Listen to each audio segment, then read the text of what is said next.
She said no to $2,000. $2,000 she desperately needed. $2,000 that could have saved her from eviction, kept her lights on, fed her daughter for months. The stranger begged. His hands shook as he counted out the bills. "Please take it. You worked 4 hours in the dark for me." Beatrice Anderson pushed the money back across her sewing table. "I don't take money from desperate people." He stared at her like she was insane. Maybe she was. Her bank account had $283. Her electricity was getting shut off Friday. Her daughter needed new shoes. But something in his terrified eyes reminded her. Kindness isn't kindness if you charge for it. He left at 2 a.m. She went to bed believing she'd done the right thing. The next morning, 8 lawyers in black suits surrounded her shop, and nothing, absolutely nothing, would ever be the same again. But let's go back to that morning. Before the lawyers, before everything exploded. Before Beatrice Anderson learned that sometimes doing the right thing doesn't just feel good, it changes your entire life. The alarm screamed at 5:30 a.m. Beatrice slapped it silent and stared at the ceiling of her tiny bedroom above the shop. Another day, another fight to survive. She reached for her phone, opened her banking app. The number hadn't magically changed overnight. $283.47. Her stomach twisted. Rent was due in 4 days. $950. The electricity company had sent their final notice, $215 by Friday, or they'd cut the power. She did the math in her head for the 100th time. She was $881 short. 4 days to find it. Beatrice dragged herself out of bed. The apartment was cold. She kept the heat off to save money, wore a sweater indoors instead. In the kitchen, she opened the refrigerator. 3 eggs left, the heels of a bread loaf, some butter. Her daughter Nina was already awake, hunched over homework at the small table. "Morning, baby." Nina looked up. 14 years old, beautiful, brilliant. Wearing a sweater, too. She never complained about the cold. "Morning, Mom." Beatrice made scrambled eggs, split them onto 2 plates. She gave Nina the bigger portion. Always. Nina glanced at her mother's plate. "Mom, you didn't eat much." "I'm not that hungry. Big breakfast yesterday." A lie. She'd had crackers for dinner. On the counter sat a permission slip. Science camp. $350. Nina hadn't mentioned it. She knew money was tight. Next to the slip, Nina's worn sneakers. The toes were pushing through. Beatrice had noticed last week. New shoes cost at least $65, money she didn't have. She forced brightness into her voice. "How's school?" "Good. We're doing a robotics unit in engineering class." "That's wonderful, baby." Beatrice's heart ached. Nina wanted to be an engineer, needed to go to college. The college fund jar sat on the shelf, $1,100 saved over 3 years. At this rate, it would take 20 more years to afford even 1 semester. Nina left for school. Beatrice cleaned up, changed into work clothes, and went downstairs. Anderson alterations looked exactly like it had for 40 years. The same brick walls her mother had painted, the same wooden floors that creaked in the same spots, the same Singer sewing machine from 1984, older than Beatrice herself. She ran her hand over the machine, temperamental but loyal, just like her. On the wall hung a framed newspaper clipping, yellowed with age. The headline, "Local Seamstress Saves Wedding Day." The photo showed her mother, needle in hand, smiling. The article told the story. A bride's dress had torn 2 hours before the ceremony. Beatrice's mother had fixed it, refused payment. Said, "You need a miracle today, not a bill." Beatrice touched the frame. "I'm trying, Mama. I'm trying to be like you." But her mother had never mentioned how hard it was. how you could have character and still wonder how to pay rent. She unlocked the front door, flipped the sign to open, sat at her machine. The shop phone rang. Beatrice's chest tightened. She knew that number. Anderson Alterations. Ms. Anderson, this is Houston Electric. Your account is past due. I know. I'll have the payment Friday, I promise. The woman on the other end sighed. Ma'am, you've requested 2 extensions already. Friday is final. If we don't receive payment, service will be disconnected Saturday morning. I understand. Friday. I'll have it. Another promise she didn't know how to keep. She hung up, opened the cash register. $47 in bills, her revenue for yesterday. At this rate, she'd need a miracle. The morning brought her usual customers. Mrs. Lopez needed a dress hem. Normally $15, but Mrs. Lopez cleaned houses for a living. Paid in cash, she could barely spare. That'll be $10, Mrs. Lopez. The older woman's eyes glistened. You're too kind, mija. You've been loyal for years. It's the least I can do. Mrs. Lopez tried to add a $5 tip. Beatrice gently pushed it back. Keep it. Buy yourself something nice. After Mrs. Lopez left, Mr. Samuel came in. 82 years old, walked with a cane, lived on Social Security. He needed a button replaced on his only dress shirt. That'll be... Beatrice caught herself, looked at his kind, weathered face. No charge today, Mr. Samuel. Beatrice, you can't keep doing this. Doing what? Giving everything away. You got bills, child. She managed a smile. I'll be fine. Coffee? She poured him a cup from her personal pot. They couldn't afford much, but they could afford to be decent. Mr. Samuel studied her face. Your mama would be proud of you. My mama knew something I'm still learning. What's that? Beatrice threaded a needle, her hands moving with practiced grace. 40 years of this, since she was 7, learning at her mother's knee. She knew that if you can see your repair work, you didn't do your job right.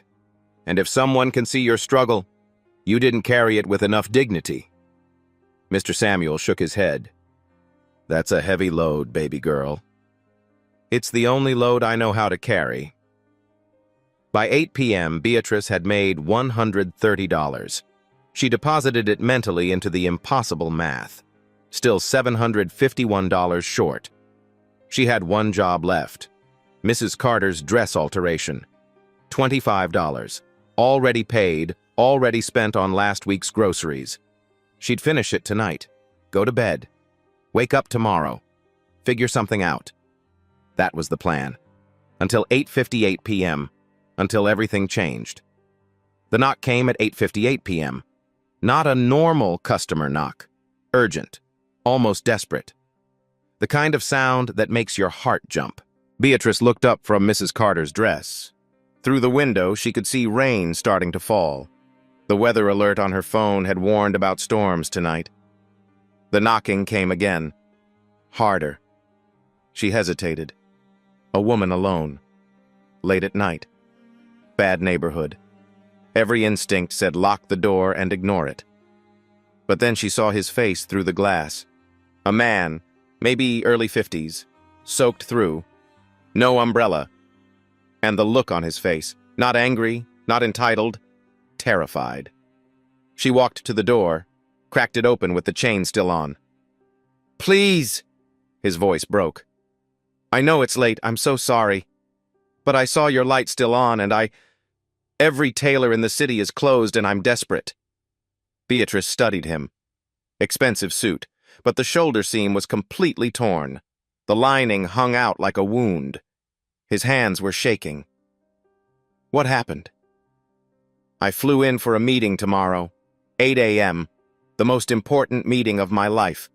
My luggage got lost at the airport. I bought this suit emergency and I caught it on a car door and... He stopped, trying to steady his breathing. If I don't look professional tomorrow, 300 people will lose their jobs. Something in the way he said it. Not exaggerating. Not performing. just stating a fact that was crushing him. Beatrice looked past him. A black town car sat at the curb, engine running. A driver waited inside. She unhooked the chain, opened the door. "Come in." He practically stumbled inside, dripping rain onto her floor. "Thank you. God, thank you." She took the jacket from him, laid it under her work lamp. The damage was extensive. The entire shoulder seam had ripped, taking part of the lining with it. This wasn't a quick fix. This was 4 hours of careful reconstruction. "This is serious work," she said quietly. "Full seam reconstruction, lining repair, pressing. I'd normally charge $200, but at this hour, I'll pay anything." He pulled out his wallet, fat with cash, with 500, 1,000. "I have 2,000 right here in cash. It's yours, all of it, please." Beatrice stared at the bills in his hand. $2,000. Her mind went into overdrive. The math she'd been doing all day suddenly solved itself. Electricity, $215. Rent, $950. Groceries, $400. Nina's shoes, $65. Science camp, $350. Still have $20 left over. Her hand started to reach for the money, then stopped. She looked at his face. Really looked. His eyes were red. From rain? Or had he been crying? A photo had fallen from his wallet when he pulled out the cash. A teenage girl in a white coat. Medical scrubs, maybe. He scrambled to pick it up, protective. "My daughter, Caroline. She's in medical school." Beatrice thought of Nina upstairs, asleep, dreaming of college she couldn't afford. She thought of her mother's newspaper clipping on the wall. "You need a miracle today, not a bill." She pushed his hand back, the hand holding $2,000. "No." He blinked. "What? I can't take your money." "But you need to be paid. This is 4 hours of work. You said—" "You're desperate," Beatrice said softly. "You're scared. Your daughter's future might depend on tomorrow." She gestured to the shut-off notice on her desk. He could see it. She didn't hide it. "I need money. Desperately. But not like this." "I don't understand." Beatrice sat down at her machine, started threading a needle. Her hands knew the motion so well she didn't need to look. "My mama taught me something. She said when someone's drowning, you don't charge them for the rope. You throw it. Free." Gregory's eyes filled with tears. "Why? You don't even know me." "I know you're a father trying to save people's jobs.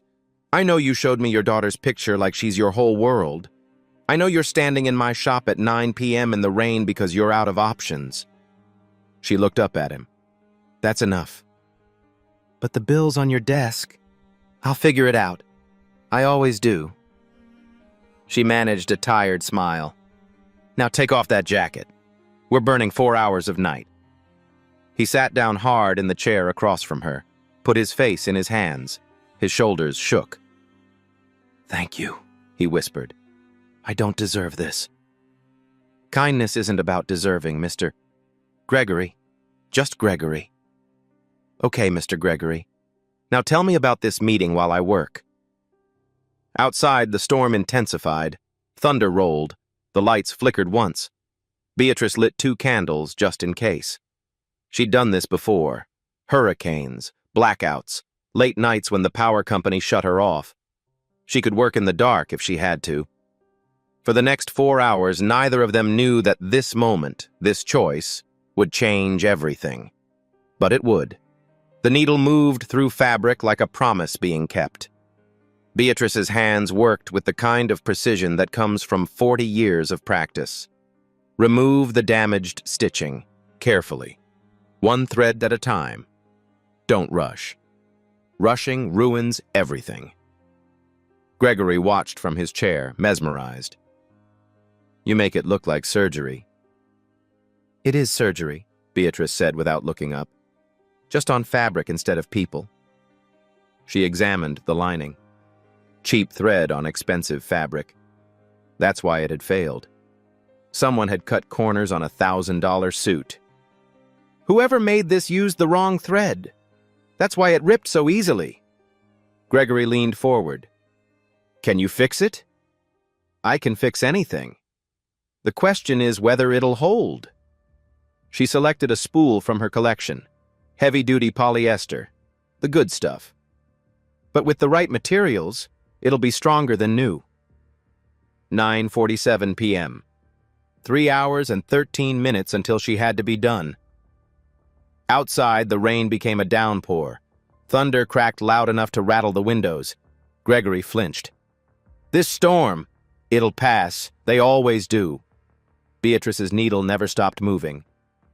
Now tell me about this meeting. What's so important?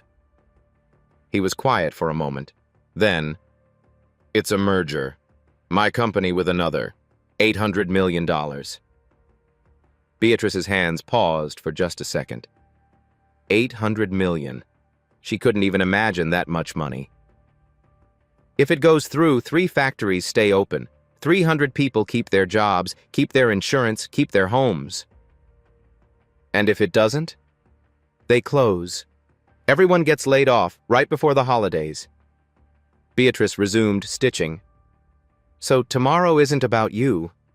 It's about them. Yes. His voice cracked. But if I walk in looking like I can't even keep my own suit together, why would they trust me to keep a company together?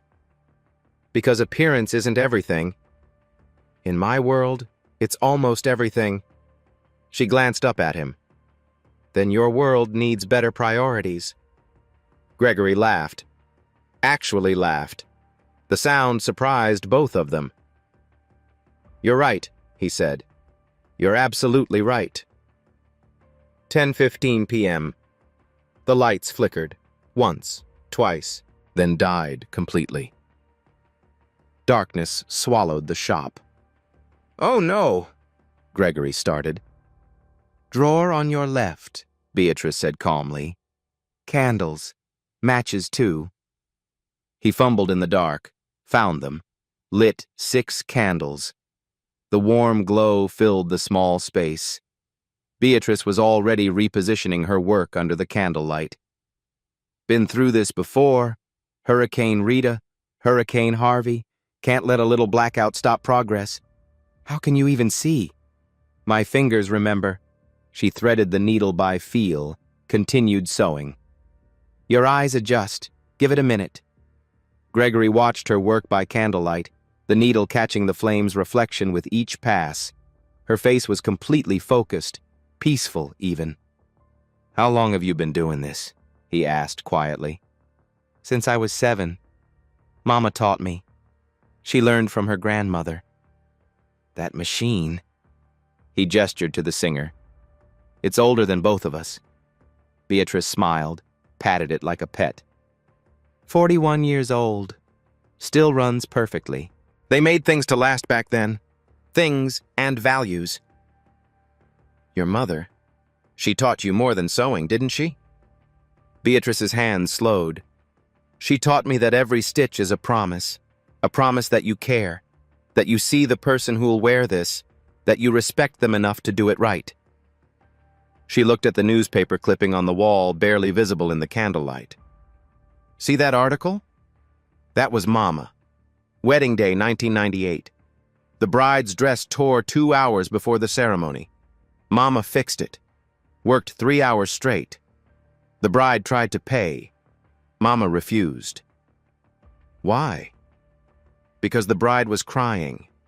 Because it was her wedding day. Because some moments are bigger than money. Gregory was quiet. Then, she sounds like you. I'm trying to be like her. Some days I succeed. Some days I wonder if I'm just being stupid. You're not stupid. You're extraordinary. Beatrice shook her head. I'm just doing what's right. That shouldn't be extraordinary. It should be normal. Be 11:30 p.m. Halfway done. The shoulder seam was reconstructed, reinforced. Now for the lining. Gregory's phone buzzed. He glanced at it, silenced it immediately. It buzzed again, and again. "You can answer," Beatrice said. "I won't be offended." It can wait. This can't. But she'd seen the caller IDs. VP Operations, Board Chairman, Executive Assistant. Not colleagues, people who reported to him. "Mr. Gregory, just Gregory." "Gregory, you're not just an employee at this company, are you?" He met her eyes. "No, but does it matter?" "I suppose not. A person in trouble is a person in trouble. Doesn't matter if they're the janitor or the CEO. His expression shifted. Surprise. Respect. "You really mean that?" "Of course I do." Midnight.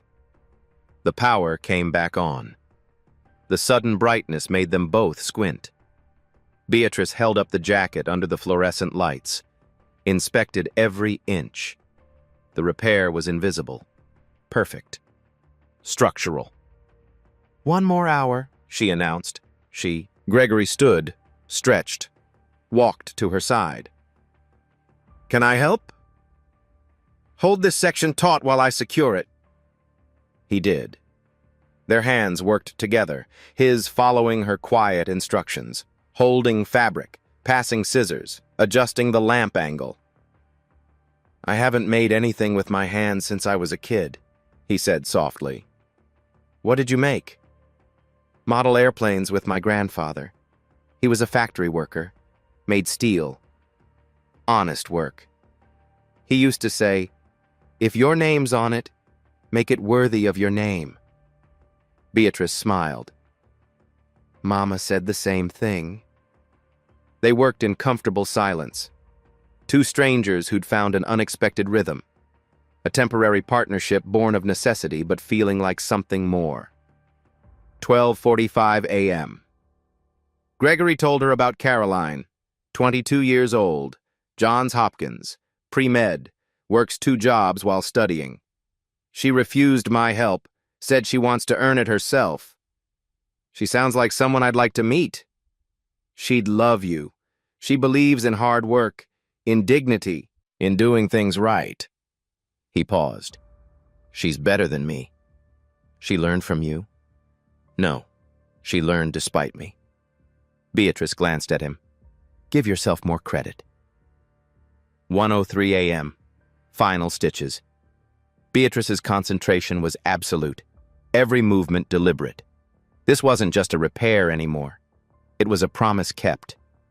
She held up the jacket, inspected it under bright light, moved it, stretched the fabric, checked the seams. Done. Gregory put it on. The fit was perfect. He moved his shoulders, no pulling, no stress. He studied himself in the small mirror on her wall. "I can't even see where it was torn." That's the point. Good repair work is invisible. He touched the shoulder seam with something like reverence. "This is better than when I bought it. I reinforced the weak points, used proper thread. It won't fail again. You didn't just fix it, you improved it." Beatrice was already cleaning her workspace, putting away thread, organizing needles. "That's what you do when you care." Gregory checked his watch. 1:16 a.m. He'd have to leave soon. Get a few hours of sleep. Shower. Prepare for the meeting that would decide 300 people's futures. He reached for his wallet. And what happened next, what Beatrice said next, would echo through both their lives forever. Gregory pulled out his wallet, the same thick stack of bills from earlier. "You saved my life tonight." He counted out bills. 10, 20, $2,500 bills. $2,500 for 4 hours of emergency work. He laid the cash on her work table. More money than Beatrice had seen in one place in years. Her eyes locked on it. Her brain did the math automatically. Every bill paid. Every problem solved. Nina's shoes, the science camp, Groceries for 2 months. Her hand moved toward the bills, fingers almost touching them, then stopped. She pushed the money back across the table. No. Gregory stared. What? I can't take it. But you earned it. 4 hours, through a storm, by candlelight. His voice rose with confusion. This is fair payment. It's not fair. Beatrice kept her hand on the bills. You're desperate. You're scared. I don't take money from people who are drowning. But you need it. He gestured at the shut-off notice on her desk. I can see your bills. I do need it. Desperately. Her voice was steady. But if I take it, what I did stops being kindness. It becomes a transaction. What's wrong with a transaction? Nothing. Usually. She met his eyes. But you came to my door at 9 p.m. in the rain because you'd run out of options. You were terrified. You trusted me. She pushed the money firmly into his hands. If I take this, that moment becomes different. It becomes me taking advantage of your fear. And I won't do that. Gregory's hands shook. Tears ran down his face. Nobody's ever... He couldn't finish the sentence. Beatrice felt her own eyes sting. Take that money. Put it toward your daughter's education. Go save those 300 jobs. That's enough payment. People like you don't exist. We exist. We're just usually too tired for anyone to notice. He wiped his eyes. Can I at least leave my contact information? In case you or your daughter ever need anything? He pulled out a business card, then stopped. Put it back. Instead, he tore a piece of paper from her notepad, wrote, Gregory, and a phone number. Just in case. No pressure. Beatrice took the paper, folded it. Thank you. Outside, the Blacktown car's engine started. The driver had been waiting over 4 hours. A man in a suit stepped out with an umbrella. Mr. Ashford, we should go. You need rest before the board meeting. Mr. Ashford. Beatrice noticed the name but was too exhausted to think about it. Gregory nodded. 2 minutes, James. He turned back to Beatrice, extended his hand. She shook it. His grip was firm, grateful. He held on for a long moment. I'll never forget this, he said. Ever. Go save those jobs, Gregory. He smiled through tears. I will. Because of you. At the door, he paused. What's your full name? Beatrice Anderson. Beatrice Anderson. He repeated it like memorizing it. Thank you for reminding me what matters. The car door closed. The town car pulled away into the night. The rain had stopped. Just wet streets reflecting streetlights. Beatrice locked the door, stared at her empty work table where $2,500 had been minutes ago. Her hands were shaking now. The adrenaline is fading. The reality setting in. She'd just turned down enough money to solve every problem in her life. Was she crazy? Was she stupid? She didn't know anymore. She climbed the stairs, checked on Nina, still sleeping peacefully. Collapsed into bed. 1:47 a.m. Tomorrow she'd wake up, face the same bills, the same impossible math, the same struggle. But tonight, she'd kept a promise to her mother. She'd thrown someone a rope without charging for it. That had to count for something. She fell asleep believing she'd done the right thing. She had no idea that in less than 9 hours, 8 lawyers would surround her shop, and nothing would ever be normal again. The alarm went off at 7:00 a.m. 4.5 hours of sleep. Beatrice's body ached everywhere. Her fingers were stiff. Her back hurt from hunching over the machine. But she got up, made Nina breakfast, forced a smile. You look tired, Mom. Late customer. I'm fine, baby. Nina left for school. Beatrice went downstairs, flipped the sign to open, made coffee, sat at her machine. A normal morning, just another day. Except it wasn't. 9:45 a.m. A black SUV drove slowly past her shop. Once, twice, then parked across the street, engine running. 2 people inside, just watching. Beatrice noticed but didn't think much of it. 10:15 a.m. A different black car. A woman in a sharp suit got out, walked to Beatrice's window, stared inside, pulled out her phone, made a call while looking straight at Beatrice, then drove away. Mr. Samuel looked up from his crossword.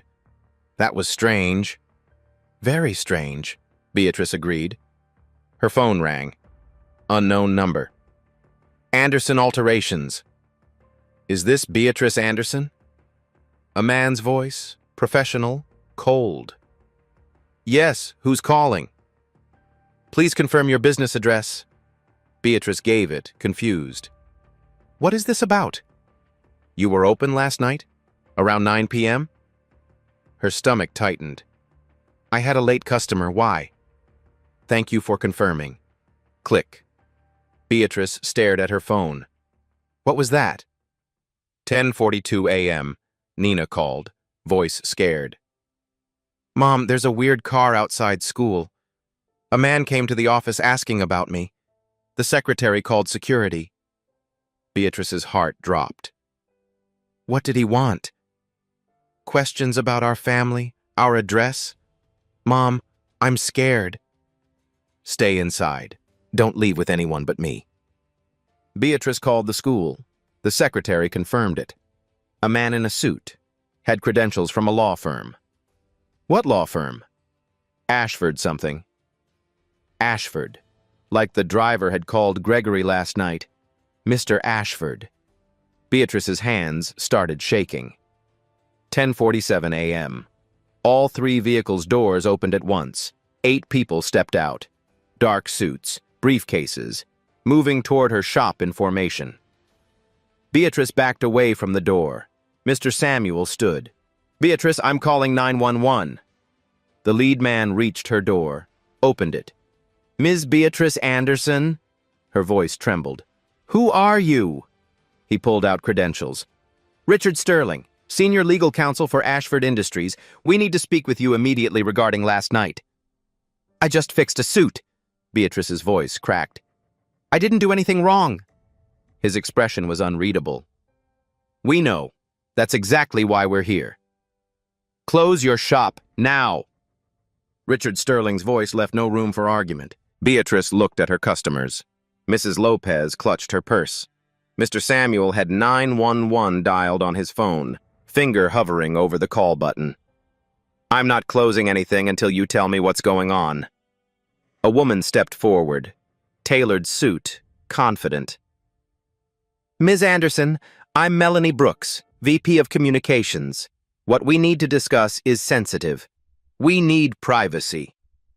Privacy for what? Am I being sued? No. Richard's face remained stone.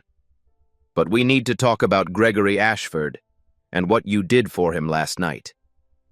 Gregory, the man with the torn suit, the desperate father, the one who'd offered her $2,000. What had she done wrong? I helped someone. That's not illegal. It's not. Melanie's voice softened slightly. But it is unusual, especially when that someone is Gregory Ashford. Another lawyer opened a briefcase, pulled out a tablet. Ms. Anderson, do you follow business news, financial markets? Beatrice's patience was fraying. I barely have time to sleep. No. That explains it. He turned the tablet toward her. Forbes magazine cover. The face she'd spent 4 hours with last night stared back at her. The headline, Gregory Ashford, the reluctant billionaire reshaping American manufacturing. Below it, $4.2 billion net worth. Beatrice's vision blurred. She reached for the table to steady herself. That's him. That's Gregory. Gregory Ashford, Richard confirmed. CEO and founder of Ashford Industries. The room tilted. Mr. Samuel grabbed her arm. Sit down, honey. She collapsed into a chair. 4.2 billion? Melanie showed another image. Gregory at the White House, shaking hands with the president. Another image. United Nations Summit. Another. Receiving a humanitarian award. No. Beatrice's voice was faint. No, that can't be. He was just a man. Just a scared father with a torn suit. He was both, Melanie said gently. Richard pulled out more documents. Ashford Industries, 47 manufacturing facilities across North America, 12,000 employees, 3.8 billion in annual revenue. Thomas Bennett, the third lawyer, added, medical equipment, automotive parts, aerospace components. 3 of the top 5 hospitals in America use Ashford products. Beatrice couldn't breathe. He was in my shop, crying, showing me pictures of his daughter. Caroline Ashford, Melanie confirmed. Johns Hopkins, pre-med, full scholarship from the Ashford Foundation. But he said she works 2 jobs. She does, by choice. She refused his money, wanted to earn it herself. Beatrice's mind raced backward.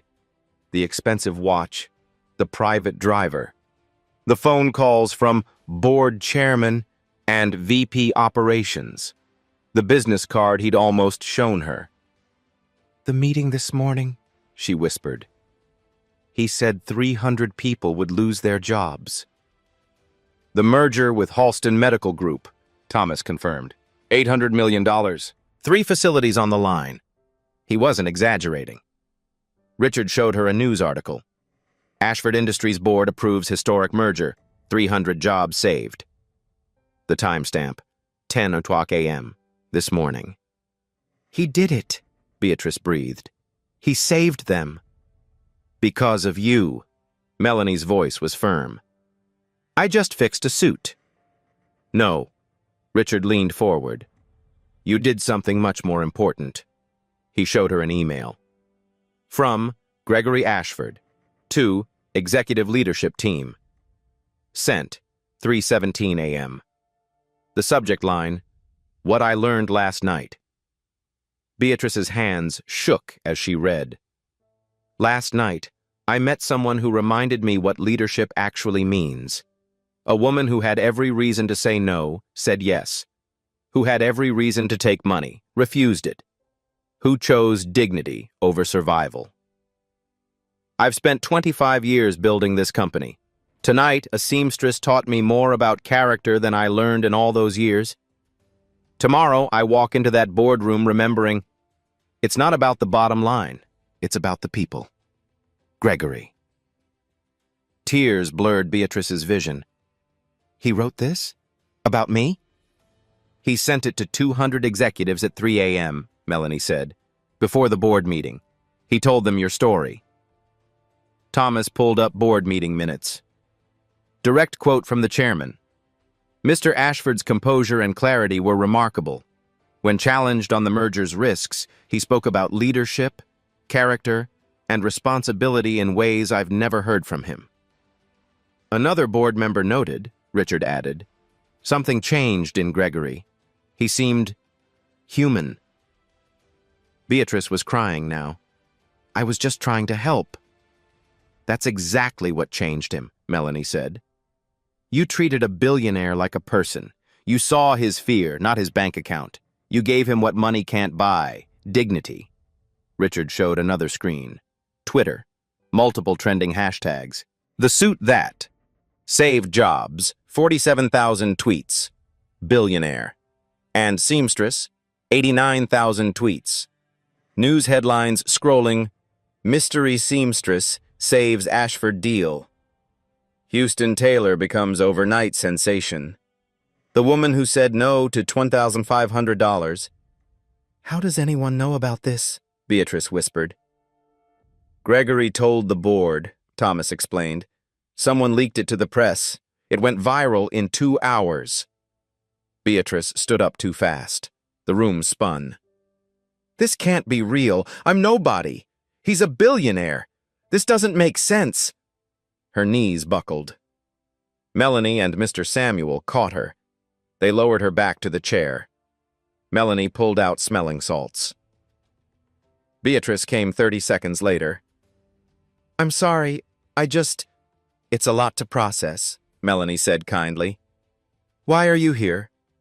Beatrice's voice was small. "Why did you bring lawyers?" Richard and Melanie exchanged glances. "Because Gregory Ashford is on his way here, right now. He'll arrive in 10 minutes. And Ms. Anderson," Thomas added, opening another briefcase full of documents. "He has a proposal for you." "What kind of proposal?" Richard spread papers across her work table. Architectural plans, legal contracts, financial projections. "One that will change your life, if you'll let it." Beatrice stared at the documents. Her name was on them. Beatrice Anderson, Director of Tailoring Services. Numbers she couldn't comprehend. Diagrams of her shop, expanded, renovated. "What is all this?" "Your future," Melanie said softly. "If you want it." Outside, a car pulled up, more expensive than the others. Security personnel stepped out first, then Gregory Ashford, the man she'd spent 4 hours with last night, the man she'd refused money from, the billionaire she'd treated like any other desperate person who needed help. He walked toward her door, and Beatrice realized nothing would ever be the same again. Gregory Ashford walked through the door, the same man from last night, but different. Security flanked him. An assistant held an umbrella despite no rain. Reporters shouted from behind police barricades. "Mr. Ashford, who is this woman?" "Gregory, is the merger story true?" He ignored them, walked straight to Beatrice. "Beatrice, thank you for seeing me." She stood on shaking legs. "You're really him, the billionaire." "I'm really him." He gestured to the lawyers. "Can we have the room? Just us?" Richard hesitated.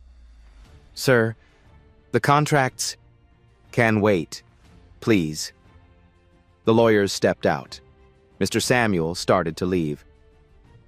"Stay," Beatrice said. She needed someone on her side. Gregory sat across from her, eye level, equal. "I owe you an apology. For the circus, for the shock, for not telling you who I was." He paused. "But if I had, would you have treated me the same?"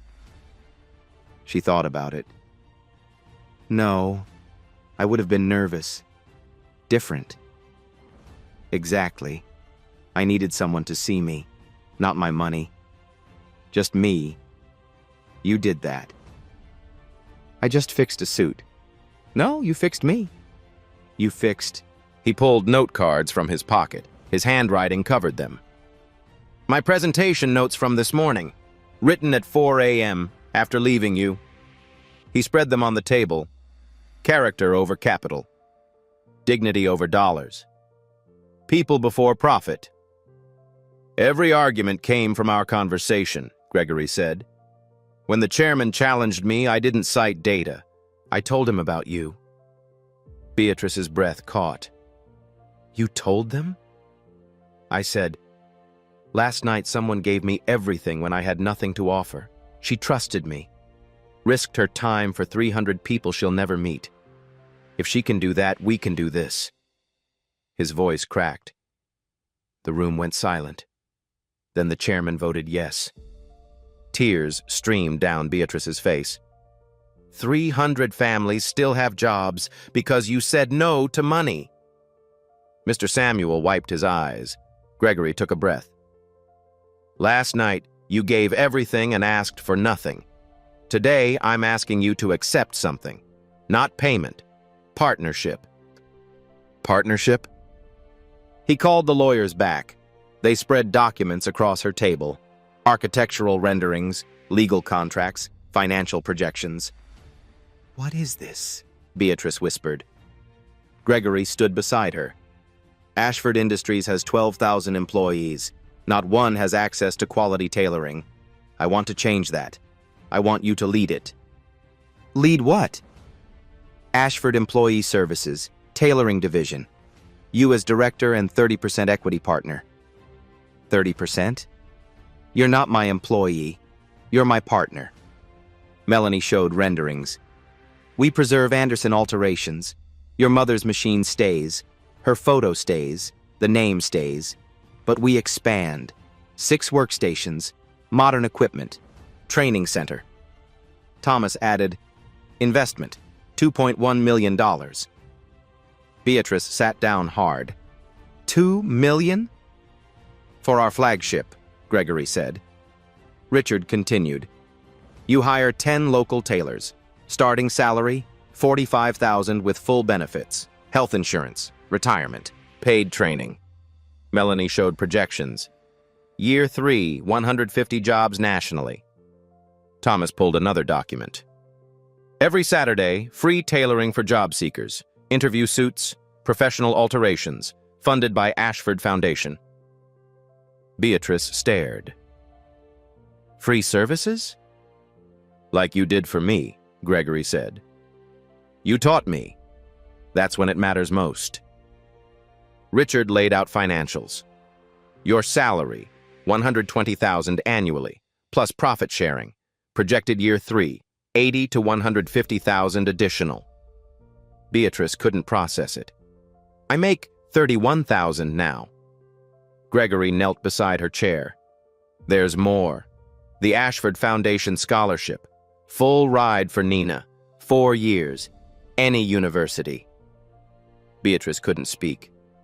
Tuition, room, board, stipend? Up to $320,000. No strings. Your daughter shouldn't work 2 jobs while studying. Beatrice sobbed. My baby. She'll become the engineer she's meant to be. Mr. Samuel squeezed Beatrice's shoulder. Gregory continued. After 6 months, we replicate this. Every Ashford facility gets a tailoring center. You oversee all. 15 locations within 3 years. Thomas showed more projections. Your equity stake, estimated $4 to $7 million by year 5. Beatrice stood, paced.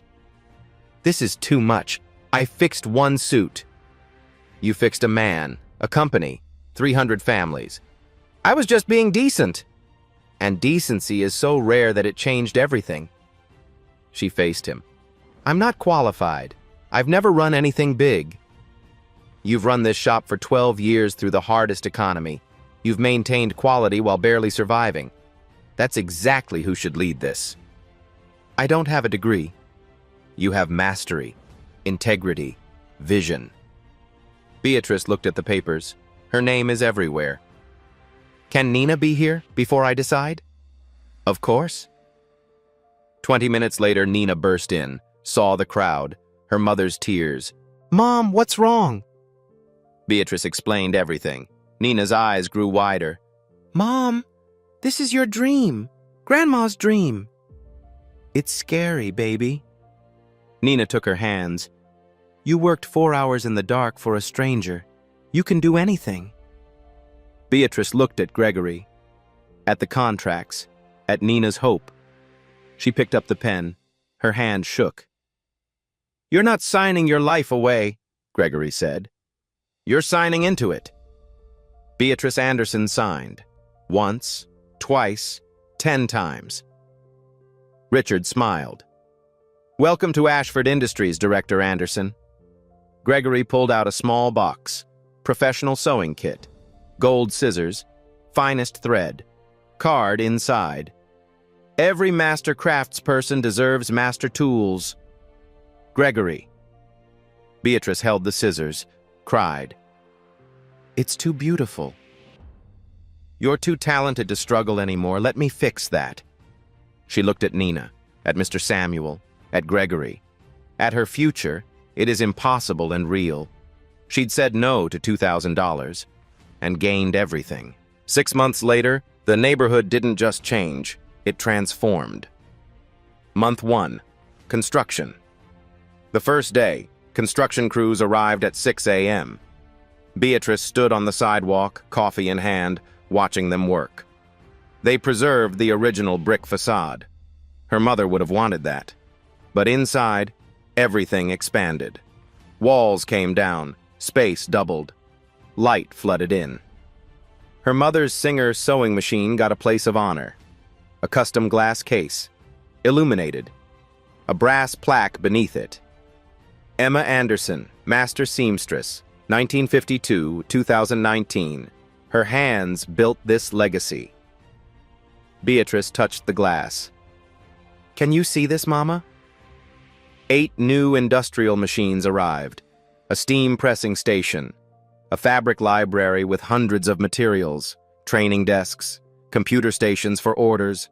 It looked like a real business now. Professional. Substantial. But it still felt like home. Month 2. The hiring 10 positions posted. Within 72 hours, 847 applications. Beatrice interviewed 50 people personally.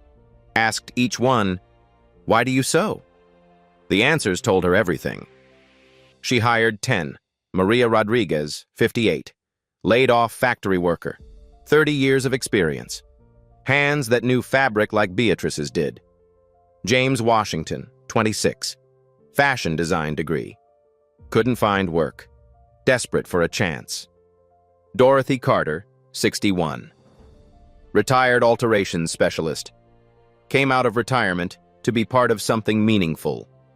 3 single mothers, 2 veterans, 1 formerly incarcerated man trying to rebuild his life. All local, all skilled, all hungry for dignity. Training lasted 8 weeks. Beatrice taught her mother's techniques. Invisible hems, reinforced seams, quality over speed.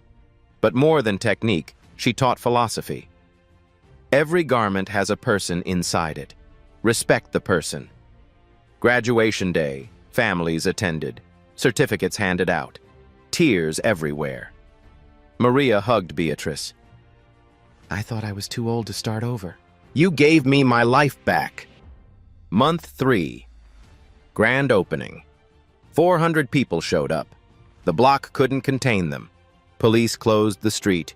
Gregory cut the ribbon alongside Beatrice and Nina. Cameras flashed. News crews recorded. Beatrice's speech was short. My mother taught me 3 things: excellence, kindness, persistence. This shop is all 3. Gregory added, Beatrice didn't just fix my suit, she fixed my perspective. The first week, they served 89 customers. Revenue, $12,000. Reviews flooded social media.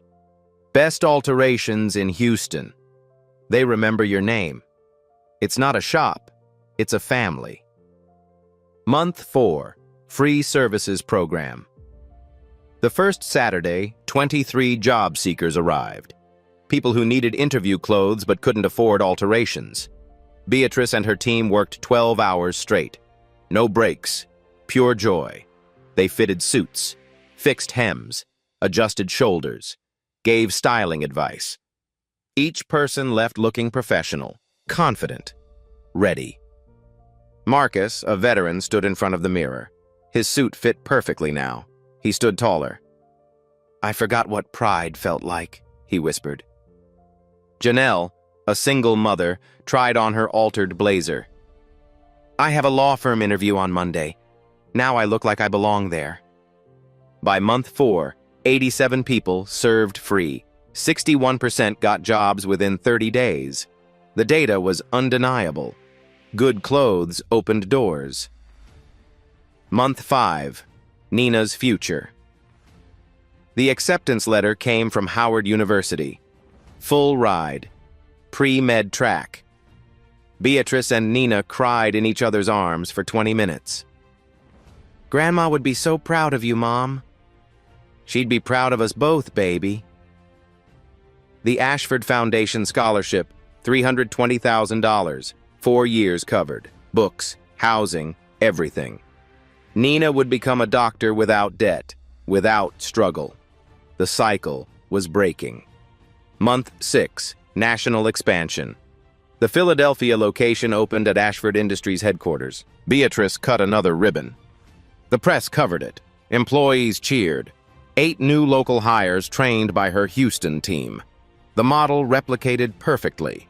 6-month numbers for Houston flagship. Revenue, $240,000. 40% above projections. Free services, 247 people helped. 68% employment rate. National expansion planned. 6 more locations within 12 months. Beatrice's total earnings, $180,000 in 6 months. More than 5 years of her old income. But the money wasn't the transformation. The impact was 23 new jobs created in surrounding businesses. The coffee shop hired 3 people. The bookstore expanded. The boutique was renovated. Her block was alive again.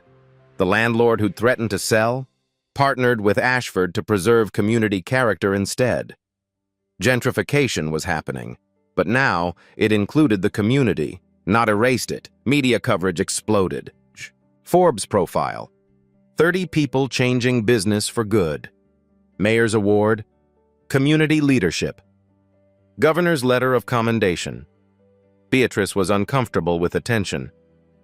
I just wanted to help people. But she had, in ways she'd never imagined. One act of kindness, one refusal of money, had changed hundreds of lives. 6 months to the day, Tuesday night, 8:45 p.m. Beatrice finished paperwork at her desk. Profit reports, staffing schedules, her new reality. The shop was quiet, just her and the hum of machines. Rain started outside, gentle, familiar. 8:47 p.m., the exact time Gregory had knocked 6 months ago. She smiled at the coincidence. Then came the knock. 8:58 p.m., urgent, desperate, exactly like that night. She opened the door. A young woman stood there, mid-20s, soaked, terrified eyes. Please, I know you're closed, but I'm desperate. Beatrice's breath caught. I have a job interview tomorrow. First real opportunity in 3 years. I'm a teacher. Trying to be? Words tumbling out. I bought this suit at Goodwill. The bus door caught my skirt. She showed the tear. Side seam. Fixable. I can pay $40. It's all I have. Voice breaking. I need this job. Kids need teachers who understand them. Beatrice felt tears forming, history repeating. Come in. She examined the tear. 30 minutes of work. How much? Nothing. It's free. What? No, I can pay. I know, but you shouldn't have to. Beatrice threaded her needle. Someone invested in me once. I'm keeping the circle going. The woman cried. While working, they talked. Her name was Sarah. Wanted to teach 3rd grade. Had a teacher who changed her life. Ms. Washington. Beatrice's hands paused. Washington? Dorothy Washington. She saw something in me nobody else did. Dorothy Washington works here. She's one of my seamstresses. Sarah's face lit up. That's my grandmother. They hugged, both crying. She talks about you every Sunday, Sarah said. Says you're changing the world. I'm just fixing clothes. No, you're fixing lives. 30 minutes later, the skirt was perfect. Get that job. Then help someone else someday. That's how you thank me. I promise. Sarah left into the rain. A car pulled up. Gregory stepped out. Their weekly coffee routine. Saw that? Old habits? Best habits. They sat with coffee. Comfortable silence. You know what's wild? Beatrice said. What? If I'd taken your money that night, this would have ended there. A transaction. You'd feel better. I'd pay bills. We'd forget each other. But you said no. I said no, and that no became the biggest yes of my life. Gregory smiled. Mine too. Outside, the rain stopped. Stars breaking through clouds, the shop sign glowed warm. Her mother's machine is visible through the window. Legacy continuing. "Think Sarah will get the job?" Gregory asked. Beatrice smiled. "I fixed her skirt. She'll do the rest." That's how it works. That's exactly how it works. Beatrice didn't wait for permission to be kind. She didn't calculate the return on investment. She just said yes when everything in her life screamed no. And it changed everything. Not because she was special, because she chose to be decent. You have that same power. Right now. Today. Someone in your life is desperate, needs help, needs a yes when everyone else says no. Your kindness might not make headlines, but it might change a life. Beatrice said no to $2,500 and gained millions, not in money, in meaning. What could you gain by saying yes to kindness? If this story moved you, share it. Someone needs to hear it today. What would you have done in Beatrice's position? Tell us in the comments below. Like this video if you believe kindness still matters. Subscribe for more stories where ordinary people do extraordinary things. Because the world changes one choice at a time. One stitch at a time. At Black Voices Uncut, we don't polish away the pain or water down the message. We tell it like it is because the truth deserves nothing less. If today's story spoke to you, click like, join the conversation in the comments, and subscribe so you'll be here for the next Uncut Voice.